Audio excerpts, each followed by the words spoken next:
Hello everyone! Ayan, magandang tanghali po sa inyong lahat. So for today's video, ay samahan niyo po ako magluto nitong ating ulam para sa ating pananghalian. Walang iba kundi itong ating pork chop na sinigang. So syempre yun po yung ating pork na available dito sa ating ref, yung ating pork chop. So ayan ang at pinalambot na po natin iyan at nilagyan na natin yan ng sangkap ng kamatis, sibuyas, saka itong ating pamintang buot, may asin na rin po yan. So, pag malambot na yung ating pork dyan, nilagay ko na rin yung ating gabi dyan. Ayan, palalambutin lang po natin iyan hanggang maluto. And then, ilalagay na rin po natin dyan yung ating mga sitaw. Ayan, so, hindi po natin masyadong lulutuin para hindi po malambot na masyado. Ayan, dapat medyo crunchy-crunchy pa yung ating sitaw dyan. So, ayan na nga.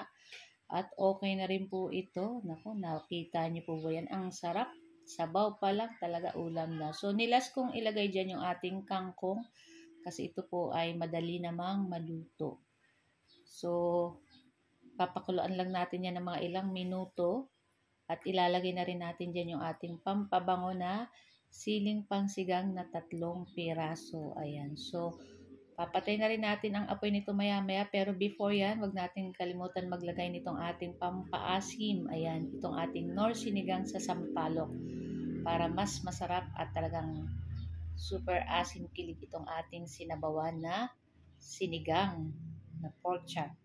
So yan na nga at pwede na natin patayin yung apoy at luto na rin po ito. Yan, pwede na natin i-transfer sa ating mangkok at ito lang po ang aming video today at sana po ay nag-enjoy kayo. Kaya kung bago pa lang po kayo sa aming page, huwag niyo po sanang kalimutan mag-like at mag-follow para palagi po kayong updated sa aming mga bagong video na i-upload. So guys, luto na rin ito at ready na rin po kami kumain ng aming lunch. So guys, thank you for watching and see our next video again.